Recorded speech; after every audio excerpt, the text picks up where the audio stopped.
Hi, Wallace Taylor from Texas Integrative Medicine in Austin, Texas. And I wanted to take a few minutes of your time today to present some information. I'm in the process of writing a new book about detoxification. And what I'd like to present in the upcoming series of videos is some compelling reasons of how you need to know about environmental toxins because of the significant impact that they're playing on your family's health. And I want you to take away a message of hope, because even though our environment is degrading literally by the day, there's a lot of things that you can do once you understand that can prevent your family from getting sick, and if they are sick, it can help them recover. And what I'm going to be doing in a series of short videos is just talking to you a little bit about some things that I think you really ought to know if you want to keep your family healthy so that they can enjoy vibrant and full lives. I'm going to break things down into different areas. The first thing I want to talk about is just really how much the problem is progressing as far as environmental degradation. The second thing that I'm going to talk about is the fact that the illnesses are what I call chronic complex illness, or some people call environmentally acquired illness, that these illnesses are dramatically on the rise. We're having an epidemic of epidemics of diseases like chronic fatigue syndrome, type 2 or adult onset diabetes, autoimmune disease, progressive neurodegenerative diseases like Alzheimer's and Parkinson's, and just a host of other diseases, which actually, as it turns out, are being directly caused by exposure to toxins in the environment. So we're going to talk about the three main things that I use in my practice to try to help people identify these toxins and the illnesses that they produce, and then what they can do about it. And those three things that we're going to be talking about are, number one, the toxins themselves. And I talk about ETs and TLEs. ETs are environmental toxins. TLEs are toxic life experiences.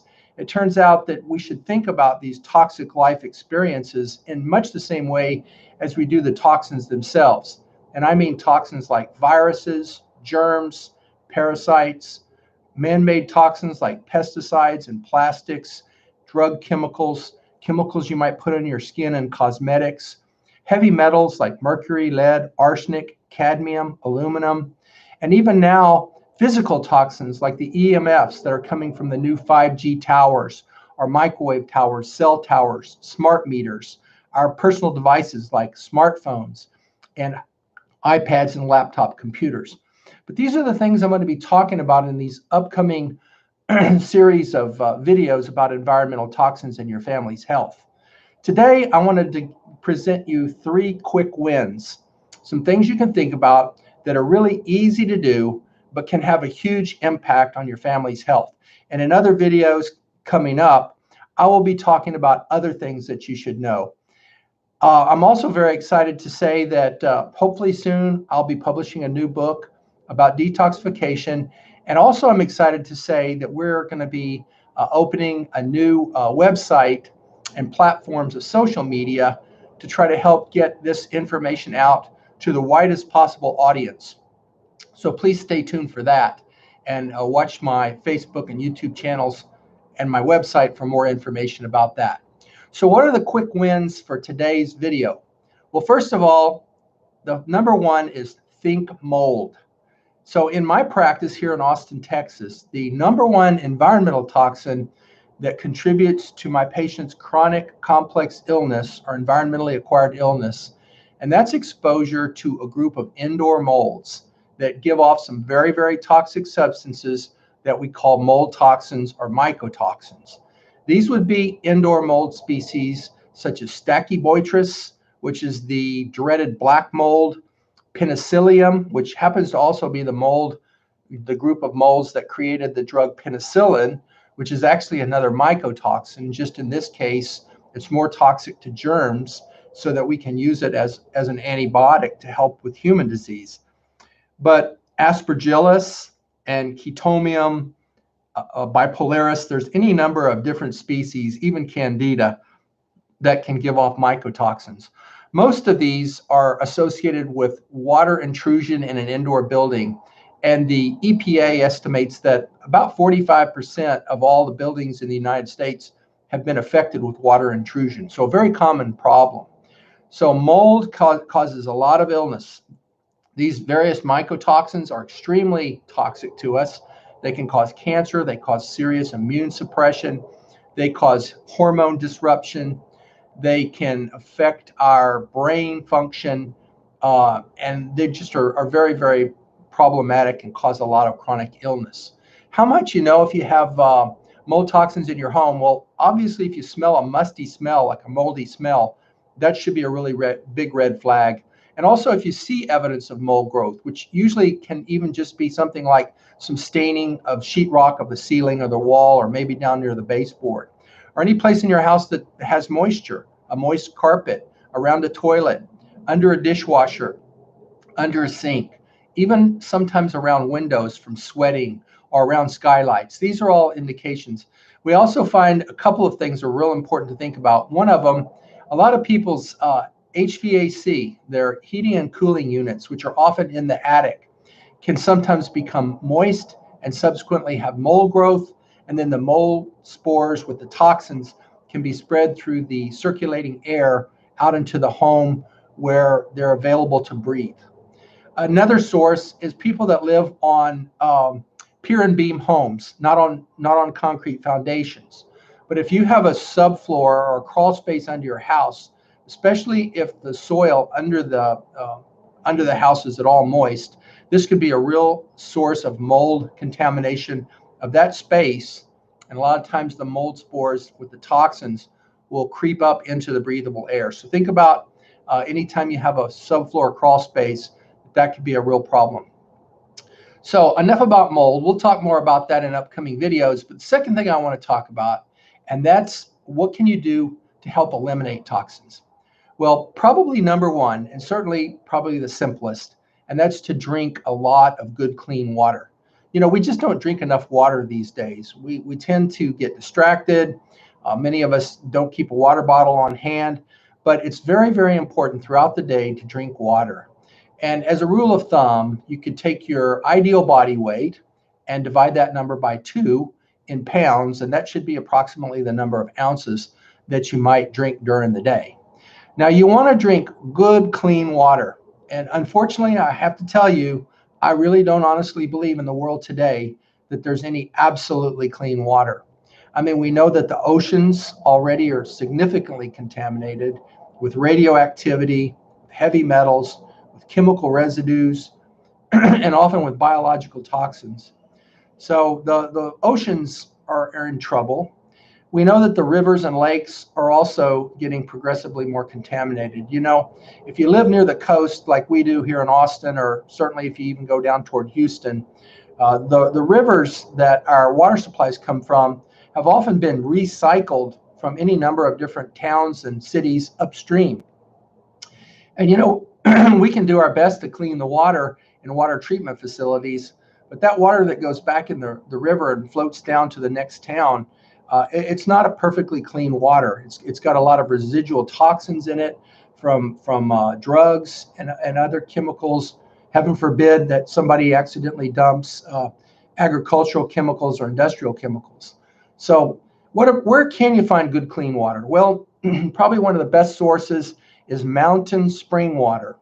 And it's also important to say that it's best if you can drink it out of glass bottles or stainless steel containers, because we know that a lot of the plastic containers put a lot of harmful chemicals in the water, particularly the clear, crinkly types of plastic bottles like we tend to buy most of our sodas at the store from. These are notorious for being high in chemicals like BPA. So lots of good clean water. Now, it's also can be possible to run some sort of a water filter, such as a reverse osmosis, on your drinking water.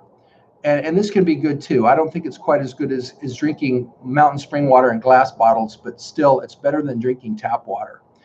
You might have heard what happened up in Flint, Michigan, where the water supply became quite tainted with lead, and that led to a lot of disease up there. So one quick win in the area of what can you do to detox, and that's drink a lot of good, clean water every day. And enough to where your kidneys and liver and sweat glands are functioning at their peak efficiency to help you get rid of toxins. And the third thing I want to talk about, and that's what can we do to try to reduce the rate of environmental degradation? Huge problem, and unfortunately only getting worse.